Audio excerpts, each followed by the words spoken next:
the Riot Podcast, Wednesday, June 28th. Today in the show, you'll see us talking about a ick that has divided the internet and divided the audience that heard it on RadioU. And I want to ask, is there an ick you can think of that somebody said, this is an ick, and so you stop doing it because you've heard other people say that it's an ick behavior? Good question. I'll let you think while I start with mine. Yeah.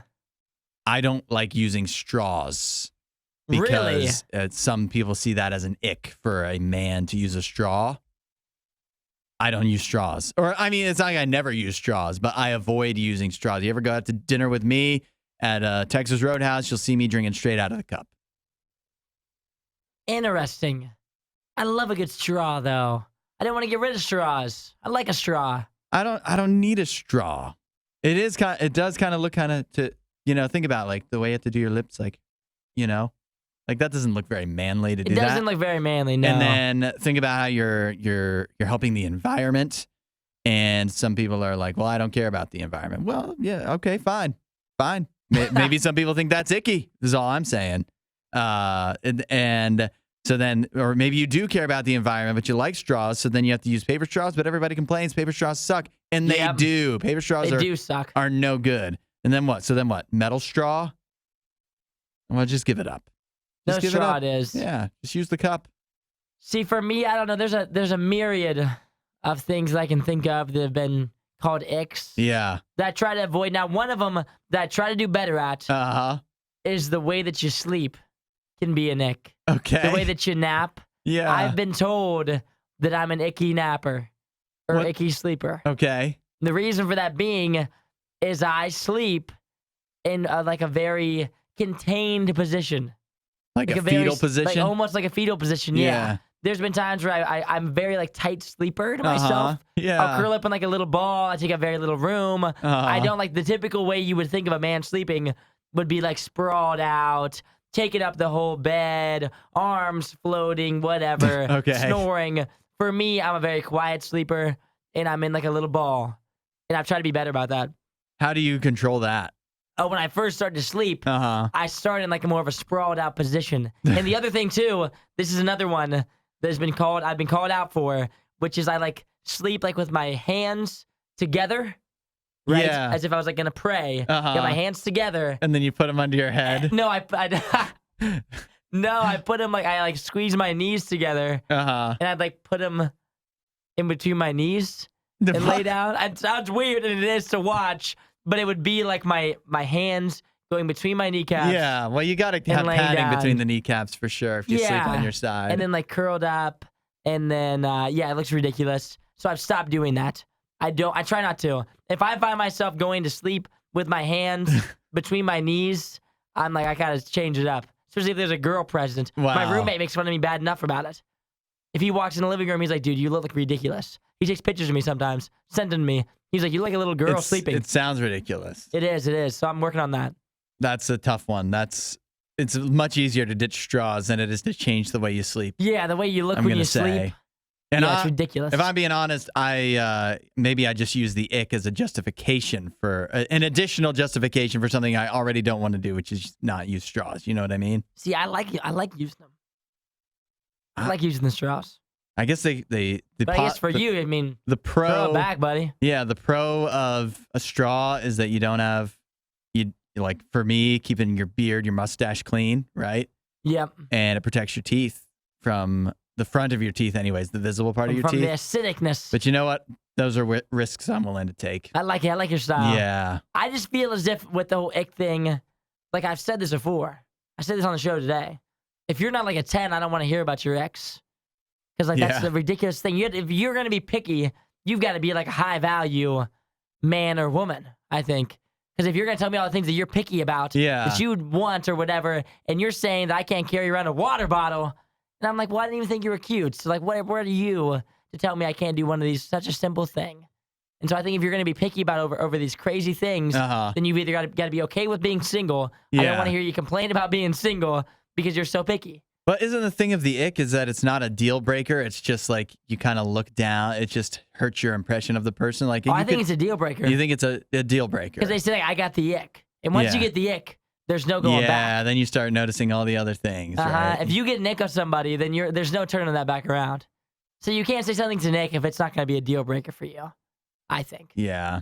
That's why I can't think of any. Actually, I can think of some icks that I have for women, but that's it, though. Yeah. I don't have a myriad of weird ones. You don't want to let them all out? You want me to divulge them? I don't know. I feel like a bad person. It worked for this gal that we talk about in the show. Everybody has their own icks, out there and getting some attention. So everybody has certain things they hate that people do. That when you see them do it, you're like, darn it. And I really liked her too. But here she is doing this. Here she is walking weird. What can I do? Holding her nose when she jumps in the pool. Oh man, I'm also one of those. So. Yeah, you do that? Yeah, I do. Oh, you got to stop that. I also hold my nose when I swim. You just icked me. See, that's why I don't. When I go to the pool, I go to the pool every Saturday. You won't see me go under the water. Oh my god! Because I can't be caught dead doing that.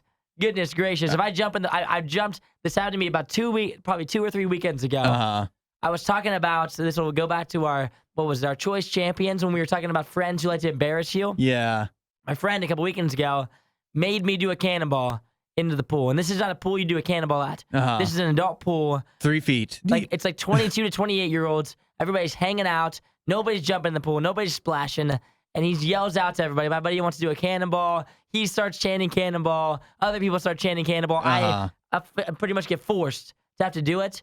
And when I did it, not only was it the embarrassment of doing a cannonball at an adult pool where everyone's relaxing, but I plugged my nose. Oh my gosh. So then I pretty much had to leave. Yeah, you've given me the ick now. Yeah, it was bad. I don't know if I can do the show with you anymore. Not only was I doing a cannonball at an adult pool, but I did it while plugging my nose. I'll never be able to look at you the same. It was a terrible day for me. Well, coming up tomorrow on the show is Choice Champions, and we'll be drafting anything from the frozen food aisle. Oh, I love this one. Text in your ideas, 8772 Radio U, or leave them in the comments on Facebook and YouTube. We'll catch you next time. See you guys. You won't hear a show like this anywhere else. And that's probably for the best. The worst of the riot. Radio U.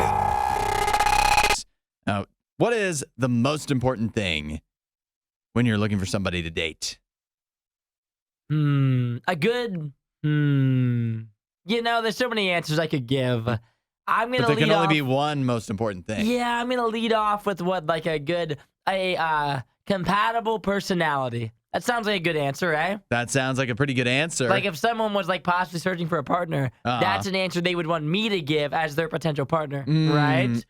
You would think so, eh? So is that actually the truth? Or it might be or may not what be. What you're saying to try to improve your chances. The true answer, if you want to actually be in the majority here, it's financial responsibility, financial stability. Oh, really? That's the top? That is the most important thing, according to a survey of singles here in 2023. The number one thing you can do to make yourself attractive to whoever you're trying to attract is have some money.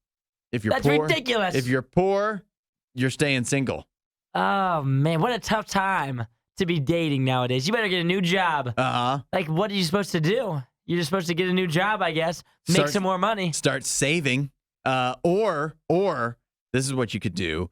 You could start making it appear like you have money. Yes. But in fact, if you ever get found out, then it's even worse for you. What you have to do is, it's like anything in dating. In the beginning, you have to be like perfect, right? Where they like really like you, get them to like you, and then once they actually like you a lot, then you can show all your flaws and they're stuck with you. That's how everybody's relationships are. So if in the beginning you just are flexing like crazy, you got a nice watch, you got a nice chain, whatever it is that you do that makes you look like you have a lot of money, and then a couple months down the line when they already really like you, then you're like, just so you know, I'm a fraud. Yeah. I have no money. I'm poor. These are the only things I own of value. They're all fake anyway. I got them from Rent-A-Center, so they were passed down from my grandmother. It's the only things of value I own. But here's the question, though. This is talking about like having money, but also being fiscally responsible, I think. So does that mean that having like flexing with a expensive watch, for example, would actually be a turnoff to people? Because they're like, oh, this guy wastes his money on junk on stuff that's not actually important. Smart. He should be saving it for our future. Got it. All you have to do, ready? All you have to do is just study up on the stock market, talk about it all the time, about how you're investing. I'm saving my 401k, this and that. I'm making my money work for me. I have all good credit. My credit score is incredible. Those kind of things. Whip out your Robinhood account and just be flashing that everywhere. Exactly. That might be the true key, the true answer to finding somebody who you could go out with. That is, according to this, more important than physical appearance, being in good shape, political beliefs. It all pales in comparison to the importance of your finances when it comes to dating. So keep that in mind. Jeez. Yeah. Tough looks for all of us here. Yeah. I mean, I guess for the people that, if you are relying on those things and you are good with your finances, then you're feeling good. If you're relying on being good looks and being funny, not so good for you. Yeah. This is Radio U's Worst of the Riot. Some big news from the world of comic book movies. The actor who will take up the mantle playing Superman in the next Superman movie has been revealed.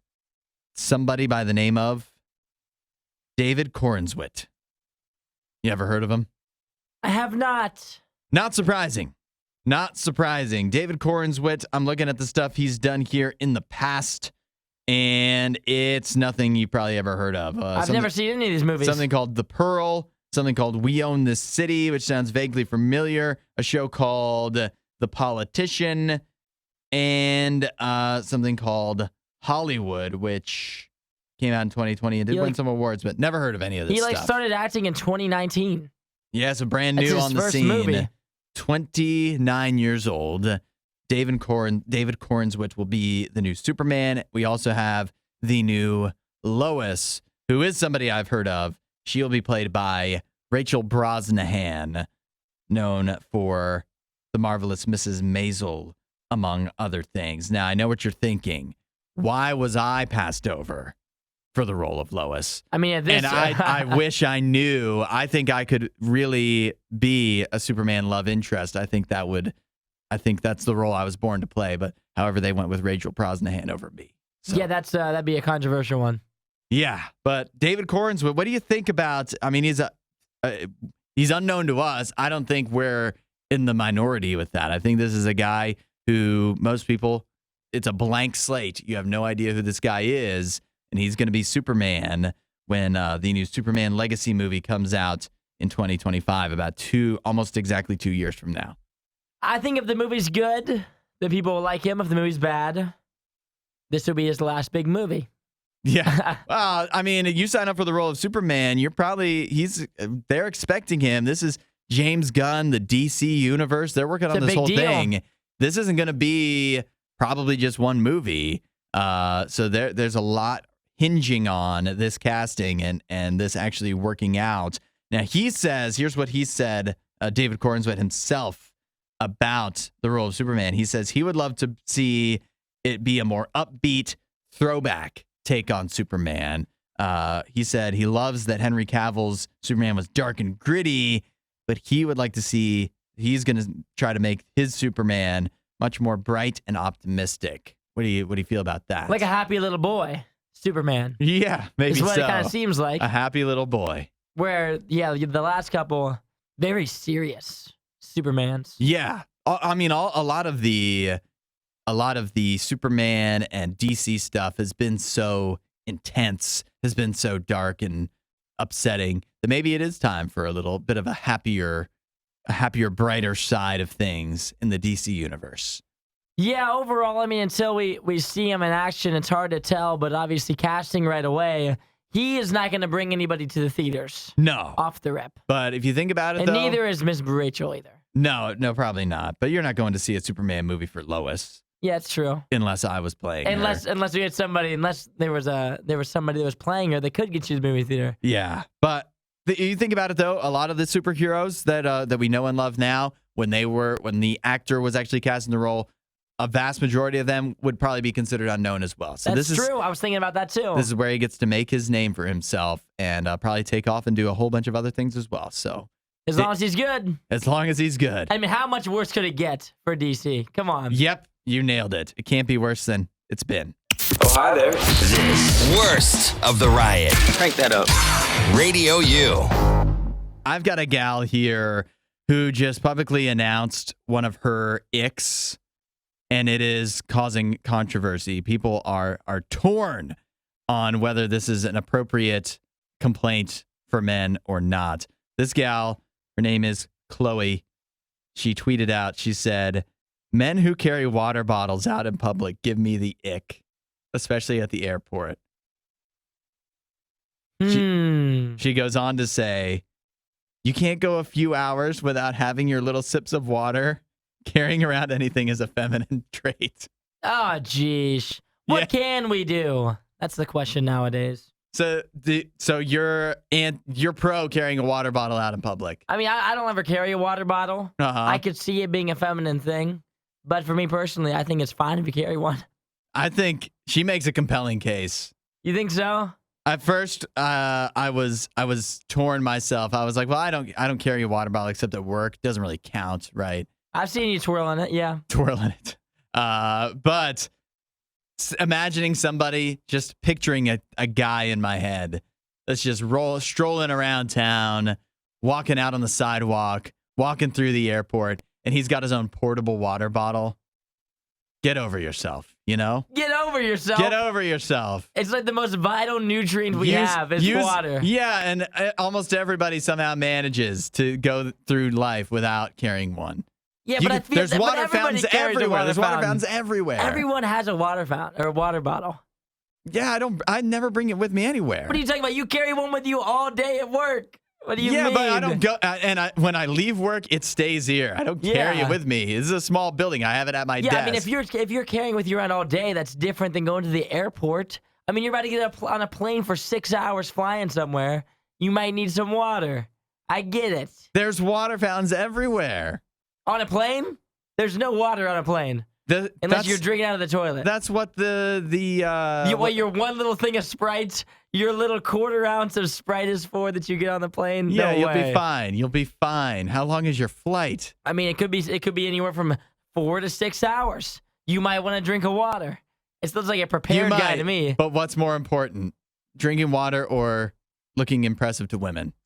See, I like to show my masculinity by not drinking water. I think women should be impressed when a man brings a water bottle to the airport because that means that he's thinking ahead. He's always thinking. If you walk into an airport, no water bottle, I think you're ridiculous. I'm about to go on a flight in less than a week, and you know what I'm not taking with me? A water bottle. The best man. You want to know who the best man is at the airport? The guy that brings in the plastic bottle. He drinks one before he goes through security. Because you can't take water through security. No, yeah, you can. And then you go through with just the plastic bottle. You get on the other side, you fill it up at the water fountain, get on the plane. That right there is your most prime man of all time. I don't know. It's icky. She's convinced me. That it's icky to have a water bottle? Yeah. See, now again, I add this to the list of things that I can't do. I can't, sit down in a certain way. I can't carry a water bottle to drink water with. I think it's just a never-ending list. So I would say that she can be one that doesn't have to be attracted to me. That's okay. Radio U's Worst of the Riot podcast. Nick, for her, is guys carrying around water bottles. And I'm kind of with, I didn't know I had an opinion on this at first, but then when I thought about it, having your own personal water bottle that you carry around, reusable, it's different. You got to think of Aquafina, whatever. But Chloe on Twitter complained that carrying around anything is a feminine trait, including particularly a reusable water bottle. Nobody agrees with me on this except her, but I'm thinking about it. When you're a man, right? I'm a man, yes. You got to have your hands free to do things. Right? What do you mean? What if there's a task? What do you mean a task? Like when I'm walking down the street? Yeah. What if something all of a sudden I gotta catch something? Yeah. What if something is falling and it's your responsibility to catch it? Well, and your hand's full of a water bottle. Well, a real man would just catch it anyway. I got a water bottle in hand. I would slide it down to the elbow. Still catch it. That's what a man would do. I think the real way to be prepared is not having anything in your hands and being ready for whatever comes at you. being ready for whatever's next. Yeah. See, I think, it's just, I think having water on deck, being hydrated. I'm not a big fan of headaches. I like to avoid headaches if possible. Good way to do that, drinking water. So for me personally, it sounds like this girl is more of a headache, and I'm not double down with headaches. You don't want to double down. If I'm not carrying around a water bottle and I'm listening to her in my ear, that's going to be double down headache if I had to guess. I hope she's a 10 out of 10, because if she's anything less than a 10, I don't even know what we're talking about, her giving me a neck like this. I mean, there's no way you can tell me not to carry around water. You would have to be the most beautiful girl of all time for me not to have water. Well, a lot of people are texting in. It's like, well, if you're out in the sun all day, you need to have water. That's way different. If you're doing construction, yeah, have your big jug of water.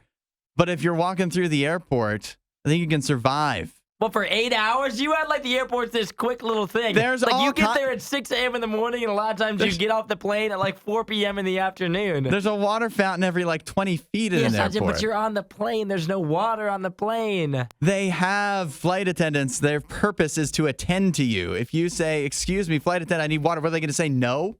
I mean, if you ask for water, yeah. I mean, they're going to give you that little glass, but I'm just more of someone who I would rather have my own.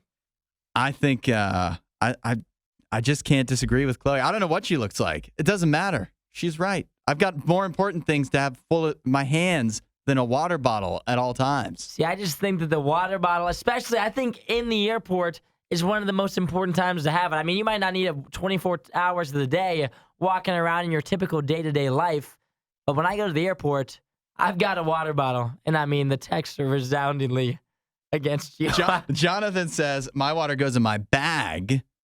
Yeah. Unless I have a woman to carry it for me. Oh, Jonathan. Oh, goodness gracious.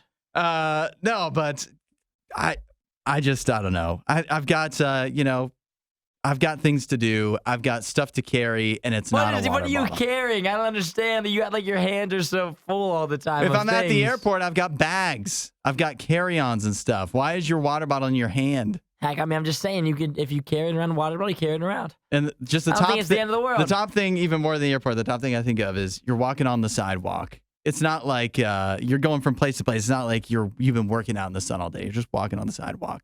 Why do you have a reusable water bottle? I'm just saying, I think if you have a water bottle in your hand, I'm never going to be walking down the street and being like, oh my gosh, a water bottle? Who is this guy? Why is he carrying that thing around? That's ridiculous.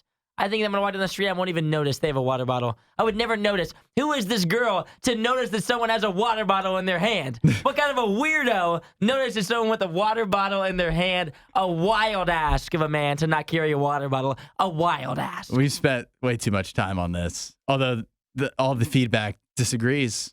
Nobody does it better. The Riot Radio U. Fiat, the car company, they're shaking up the car company game. They're doing something wild. They've just announced that they will no longer be producing gray vehicles. Why not? They're giving up on the gray vehicle because they say, this is from their press release, that they want to be a brand of joy, colors, and optimism. They want to inspire people to live with optimism and positivity. And so gray, not a very positive color. It's boring. It's drab. It's just blah. You want to have color in your life. You want to have excitement, fun. And that comes with orange, yellow, blue. No. Anything with We're not doing that. character is what they're going with. Character. Think about, Blue cars are nice. They're clean. I mean, gray, not blue. Green, gray. Which color are you talking about Gray here? cars. I'm very unclear. They got me all mixed up with all these colors of cars. Because I'm reading all these weird car colors they've got going here. Gray is a crisp color. A crisp, clean color. But it's just so boring. Don't you want to stand out? Don't you want your vehicle to say something about you? But isn't there a thing with like you're not supposed to try to pick like a colorful car because you'll get pulled over more? Isn't that what they say? Unless all cars are colorful. Like red cars get pulled over the most. In the world that Fiat is hoping for. I don't know. I've also heard that gray cars are the most dangerous. You know why? Because in inclement weather, or if it's, for example, with the Canadian wildfires where it gets all smoky. Oh, you can't see them? Yeah. They come out of nowhere? Aren't as visible as if you've got a bright yellow car. Why do you think fire engines are red and yellow? That does make sense. Because you can see them. Safety. It's a safety thing. So not only will Fiat help you be more optimistic with their new colorful cars, they'll also help you be safer. Or sneakier if you go with gray. Yeah. You can just fly by the place. Oh, so in other words, if you have a gray car, you're trying to hide something, is what I'm hearing now. It sounds like you're going fast. That's what I assume. Yeah. You're rocking that gray. Sounds like you might have something in your trunk you don't want the police to know about. Sounds like you're speeding. Yeah. But at the same time, I like a good clean car. If I was gonna pick a color for my car, yeah, you have a white truck. I have a white truck. So if you had to do it all over again, I would do white again. You do white again? I'm a big white car guy. Your car always looks so dirty, though. You can see any little speck of dust. See, that's what you think. Yeah. But they don't, though. That's like what black cars do. Like black, there's just like dust all over them. Yeah. I have a black car. I didn't have a lot of other options at the time. Yeah, I would go white, and then my second pick would probably be gray if I had to do a second pick. Color-wise, I wouldn't go color. I wouldn't do a color. I like to call attention to myself in different ways. And so one of the ways would be with a colorful car. And so gray is not for me. So I support Fiat. I don't know. There's people out there that obviously clearly want gray cars, and Fiat's leaving that market behind. But you know what? They're picking up the market of people like me, people that are fun-loving, people that are optimistic, people that are fun-loving, people that are full of joy about a car color. and zest for life. And so if Fiat's going to make a green car for me, that's the car that's what I'm into. You're okay with that? I'm a big green guy. I mean, I can tell you're covered in green right now. When I buy my next car, my next Jeep, it's gonna be brightly colored. You just watch. I hope it is. You just watch and see. And then you're gonna be calling me every morning like, "Hey, I got pulled over again. I'm gonna be a little bit late today. A little bit late." I haven't been pulled over in years. Knock on wood, buddy. Yeah. Wasn't that a great Riot clip? While you're here, you should watch more of our videos and subscribe so you don't miss what we do next.